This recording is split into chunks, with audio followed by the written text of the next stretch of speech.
Hi, to the Amy Kuwait relocating show. Give me 2 seconds to just get our positions. Hi, welcome. Oh, perfect. Hi, my name's Angela. I am owner and director of amiExecutive. Welcome to Kuwait. This is Tasman. Hi everyone, hi. And Tasman is the latest addition to our team in Kuwait. So we wanted to take the time, we've been doing these shows for the last few weeks, and Kuwait is our latest location that we've expanded into. So we wanted to take the time to introduce you to our new home, to show you some of the stuff that Kuwait's got to offer, and to tell you why we liked it, and to also hear from other businesses and other professionals who've set up here. Now, it's just the two of us, so yeah. Going to apologise in advance for any technical issues. If you see us running about, we had a big delivery of Arabian sweets coming as well, so they're late, so that's on the way. And I've got my phone beside me in case there's any technical problems. The team are going to let me know. Okay, are we ready? Okay, yeah, we're ready. Perfect, let's go. So, what have we got on the table, Tasman? So we have the Arabic coffee. This is the most drunken drink that they drink here, isn't it? So this is, if I pour you some, I don't know if you can see. We've been practicing this and it's went everywhere. It's like and literally my laptop is just out of shot. Oh no, my laptop is just out of shot. So we've been panicking about, please don't spill it, please don't spill it. So Arabic coffee, cheers. Yeah, so this is what they drink here, and they always cheers it. You always pour with your left hand and then you give with your right. It's just one of their traditions. Here we've also got the, what's with this? Iced tea. Iced tea. This is very popular here. They drink this a lot. Quite refreshing. They have lots of flavours. Then they eat a lot of prunes, as you can see. Dates, dates. And actually dates is quite a common gift in Kuwaiti culture as well, and it's a very revered gift. So if you're in Kuwait and somebody gives you dates, it's a very high status symbol, so please make sure you don't forget them at the end of the meeting and make sure you take them with you. And we've got Kuwait's very own alcoholic lager, is that right? Non-alcoholic. Oh, what? Non-alcoholic? Yeah, no alcohol, but this is the best you're going to get. It's the best we can do. Kuwait is a dry country, which actually makes it fantastic for setting up business in, because the amount of work you get done when there's no nights out is actually quite surprising. So we crack these open, and then, in fact it's a twist bob, isn't it? While Tasman gets that set up, I'm going to actually give you a bit of a tour to show you the views from our apartments, because this is one of our amiExecutive Kuwait apartments that we're in, and the views are just out of this world. So give me a second and I'll come and get you.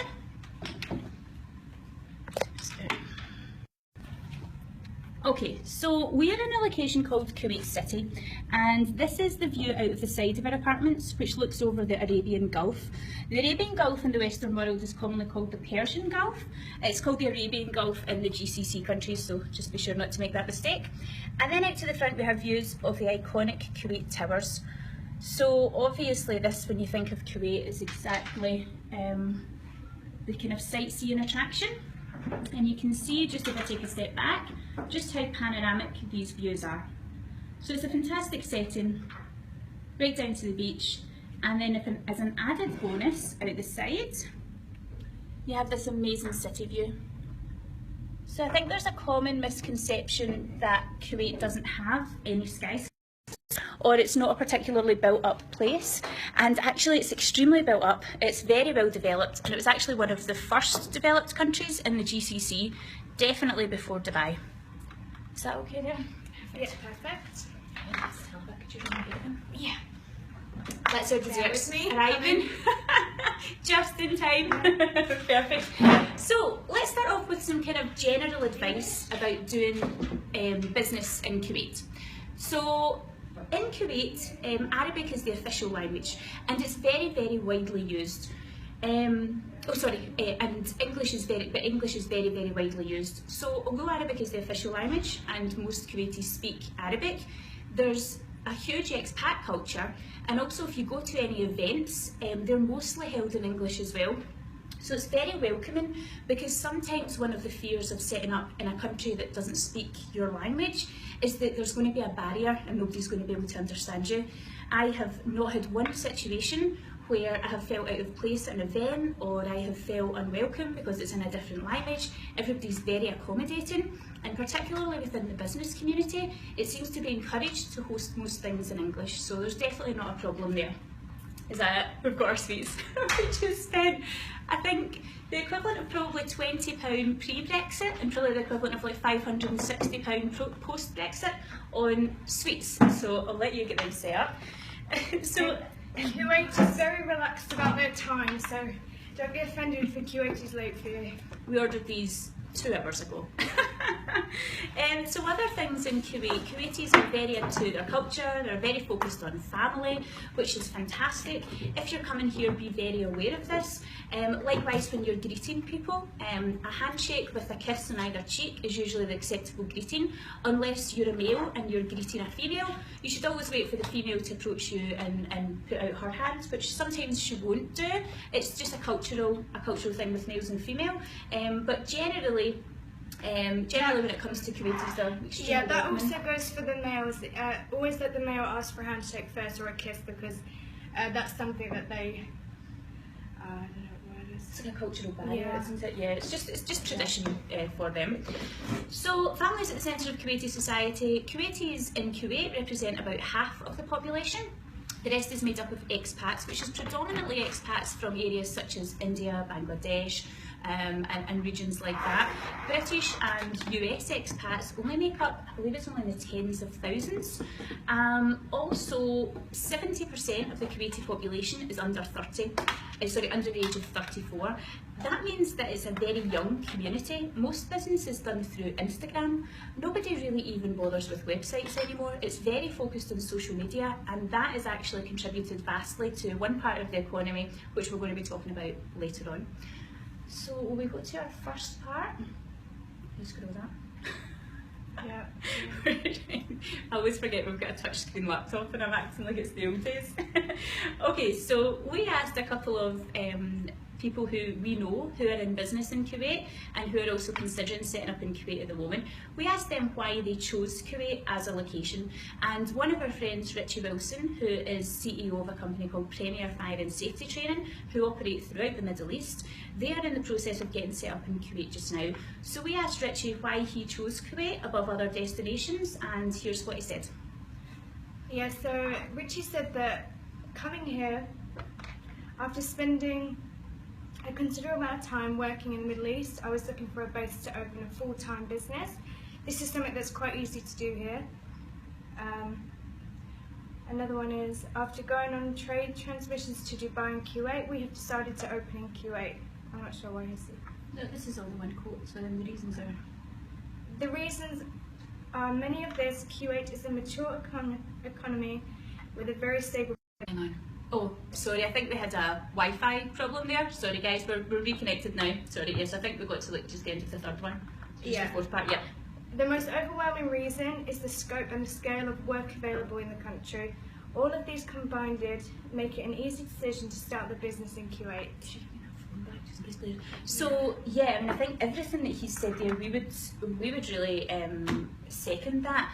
We set up in Kuwait. We first came out on a trades mission, also the same as Richie. We came out in November 2015, and we've been in the process of setting up in Dubai for about 6 months before that, and actually just coming to Kuwait we realised that there was more opportunity here, and the scope and scale of work available is just absolutely unbelievable. And I don't know what you've found since you came here, but it's quite a... Yes, so I came out here last September and I was working already for a Kuwaiti. I was brought from England.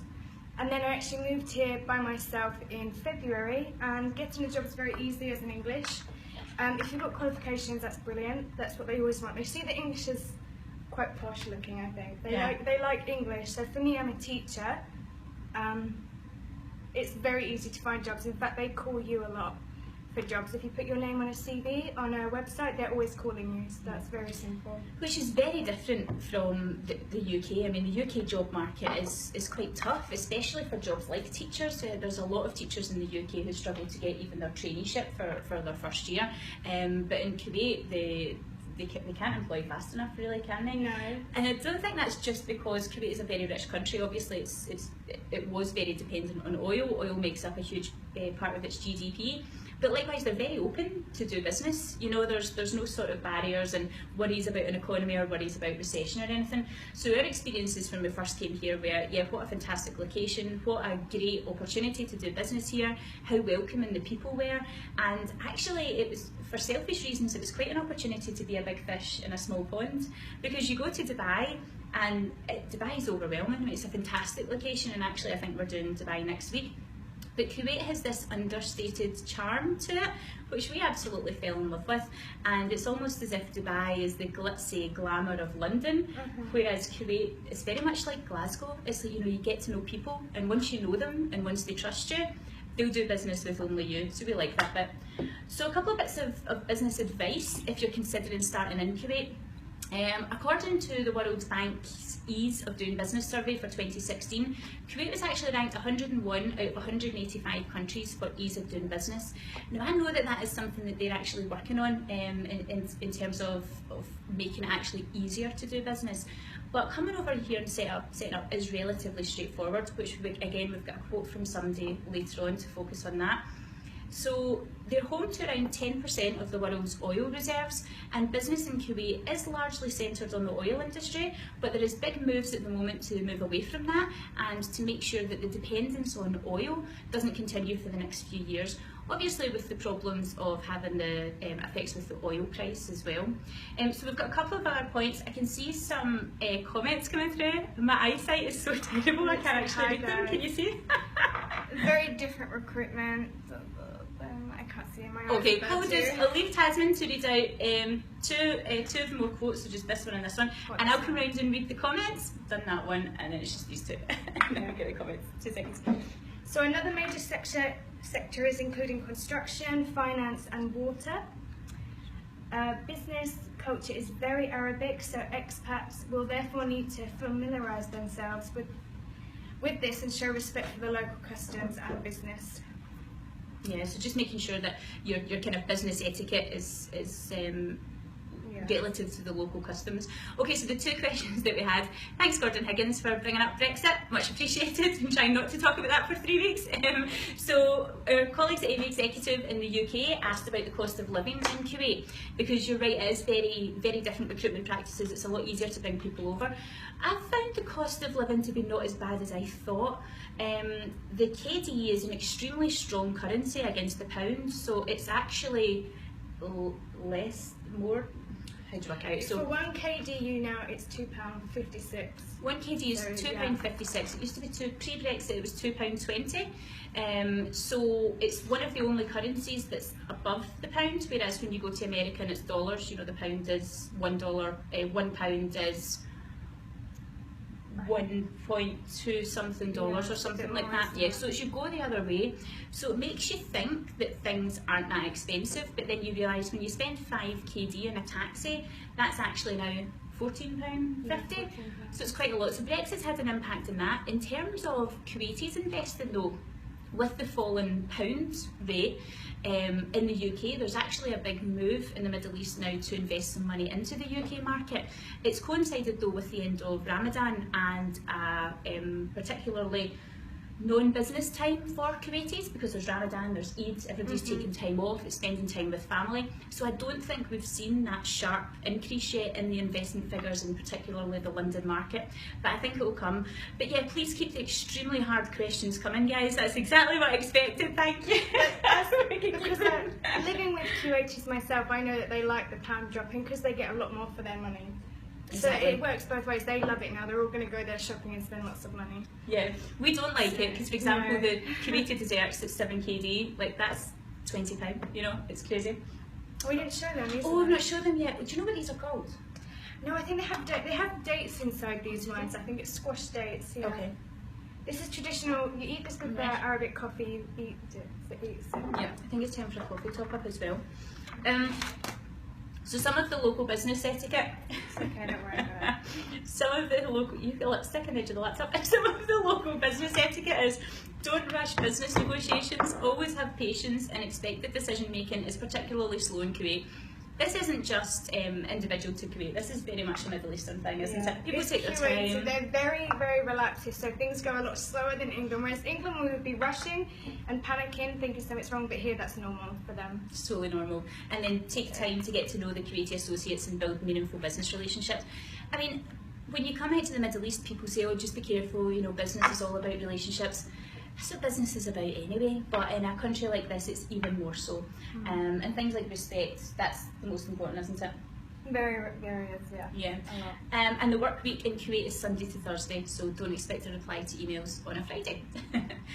Cool, so next we're going to talk about expanding an existing business into Kuwait. So you've got a business in the UK and you're ready for the next stage of your expansion, and you're thinking Kuwait would be a great market for us, particularly if you're in something like, you know, financial services or even property. There's a great need for property companies in Kuwait just now. So if you're thinking of coming in, there's two options to you. You can come in and set up under with a Kuwaiti sponsor. So for example, that would mean the Kuwaiti owns a certain percentage of your business and they were involved in your business dealings. But there's a new path that's been kind of formed at the moment, and that is by agents. And it means that you have an agent which is 100% hands off. So they take a fee and they are run by a Kuwaiti and they help you get into market. We used an agent to do this just to make sure we had more control over our operations. And there's also a firm or a government body which has recently been set up called KDIPA, which is the Kuwait Direct Investment Promotion Authority, which has been installed just to make sure that investment is coming into Kuwait, because it's so common for Kuwait to be spending money everywhere else in the world. Actually what they want to do is make sure that businesses are coming to Kuwait and contributing to the Kuwait economy. So our agency is called Aeon Gulf, and to be honest they've been absolutely fantastic from start to finish. So we've got a wee quote from Gerard here. And you want to tell us what, basically we asked him what the advantages are to getting set up under an agent in Kuwait. So yeah, the advantages would be that Kuwait is just reforming their commercial laws to adjust and make it easier for foreign companies to establish their business here. And what we do is make sure they have the transparency and integrity as the silent partner when required. No matter what sector, the foreign company to have 100% control over their business. Yeah, so it just means regardless of what sector you're coming in under, it allows you to just make sure that you're in control of your operations and that it's not somebody else pulling the strings, because Kuwait is an area where a lot of people set up and they're not actually on the ground to manage it, aren't they? They kind of set up here and come in and visit. So you really need to make sure you've got somebody on your team in the local area. And then, yeah, perfect. So the next part, so that's if you're an existing business. Like we spoke about before, there's lots of benefits to setting up in Kuwait instead of other GCC countries. And what we'll also do is, as a business, we help businesses set up in Kuwait because we're obviously here, and we've compiled a bit of a pack with tips on getting to know Kuwait, getting around, getting used to the language, points of interest, that kind of thing. So we can put that together for you and make sure that we issue it on our Facebook next week as well for you, because I've been warned if I go over 25 minutes I'm getting shot. The first Facebook Live video we did went like 50 minutes because I was in it, and the guys have been smashing out in 20 minutes every week since. So I have to shut up. Okay, so that's dealing with if you're in a business elsewhere and you're expanding. Now let's look at starting up in Kuwait. If you were considering starting up a tech company and thinking of places to set up, you would instantly go to the biggies like Silicon Valley. You think about London, there's huge tech communities there. It's actually extremely surprising how strong the tech and entrepreneurial community is in Kuwait. And I was also extremely surprised about the amount of female entrepreneurs and female engineers and females in tech. It's a very, very liberal society, and they encourage women to go into the sciences and to go into tech and to go into entrepreneurship. There's two companies which are of notable mention. One is called Sardab Lab, and they are a startup incubator which are based just around the corner from our apartments in Kuwait City. And what they do is they help local entrepreneurs with their startup ideas. So if you've got an idea for a business, you can go there and you can get access to networking, you can get access to mentorship, you can rent a desk, you know, you can get access to all of these areas. And the CEO of this company is called Haider, and I've met with Haider a good few times since coming out. I believe he's watching today, and it's his birthday tomorrow, so happy birthday, Haider. And the motivation behind this incubator is it's fantastic. It's just a real encouragement to businesses starting up. So we asked Haider about his impression of the Kuwait tech industry and how he thinks it's the perfect place for tech startups. And Haider told us, I would like to say that Kuwait is a perfect starting place for those interested in the MENA region or want to launch pad for their startups. The population is tech savvy, and internet usage and mobile penetration ranks very high. Yeah, basically just what that means is the population is very young, so they're totally tech savvy. So everybody's on Instagram, everybody's got mobiles, you know, and also the mobile penetration in terms of apps is extremely high. So he also goes on to say that Saudi Arabia, which is one of the closest markets, that's maybe too big a market to start with. So he says Saudi Arabia may be a big market when starting out, and Dubai is crowded and costly. But Kuwait allows founders to develop an understanding of customers, get early feedback, and then they can expand to other countries and markets. It's a sandbox that allows for early experimentation, which is essential for startups. And that was Haider's words, so I didn't just call Kuwait a sandbox, so that's okay. But no, it's very true. It's a great opportunity for a company to come here and to try out. The cost of living is slightly lower, and there's kind of less mistakes to be made here because there's a very welcoming community kind of ready to help you. And there's a lot of expats that you can meet here as well. There's a lot of events, isn't there, that goes on? Yeah. So it's very easy to Yeah, the embassies are fantastic. When we came out, we set up through a branch of the embassy, which was the Kuwait British Business Centre. They also act as like a sort of startup incubator for existing companies who are coming over. So definitely tap into the embassies, like the American embassy, the British embassy, the French embassy. They've all got great reputations for networking. And yeah, I think because there's no pubs in Kuwait, I think they focus on networking more, don't they? Because there's not really anything else to do apart from eat and socialise. So yeah, there's a lot of that. So there's another business called Mythazic. And Mythazic is based in Al Hamra Tower, and Al Hamra Tower is is the tallest tower in Kuwait. And what Mythazic focuses on is coding and tech startups. So they do a programme just now where you can learn to code in 6 weeks, which I thought was fantastic until Blair, my social media manager, told me that you could learn to do anything literally in 6 weeks. I'm going to put that to the test, Blair. You're going to be getting something to learn in the next 6 weeks. Me and Tasman will come up with something. So yeah, they have this fantastic focus on learning to code and creating apps. And I was actually privileged to be at an event they had a couple of weeks ago, and they had some guys from the Y Combinator incubator in San Francisco, which is widely known to be the best startup incubator in the world with the highest rate of investment for their startup companies. And they had a couple of these guys over talking about their ideas. So the thing with Kuwait is you'll have the CEO of Microsoft attending a Tuesday evening meeting, and the access that you get to people like that is just absolutely fantastic. So Tasman, to finish up, let's just talk about our kind of views of Kuwait. What have you found that you've fallen in love with it since being here? So for me, mine's a bit different. So I live with a Kuwaiti family. My husband's Kuwaiti. So the thing out here is very family orientated, so you get very close to family. You want to bring your family out here and meet other people and show them the attractions. We eat a lot here, so that's I've gained so much weight being here now. That's the main thing they do. They call it like there's a Dubai stone, isn't there? But I think in Kuwait it's more than that. It's just so easy to eat. The food is so amazing. It's all desserts. It's all like meals take forever, don't they? It's like, you spend a couple of hours. A meal is like a night out round the town here. That's what they do. They eat that much how much we would drink in England. Definitely. And I think my view of Kuwait, I've fallen in love with the place since moving out here at the end of January. It just reminds me of home in the way that everybody is so welcoming. And when we were doing our campaign this week, hashtag why I love home, it was actually really hard for me to say why I loved home, because when I come to a place like this, you fall in love with it so much that it actually feels like home. So when you're travelling so much, you kind of forget where your home is. But even being out in New York a couple of weeks ago and coming back here, you just feel like you're settling back in.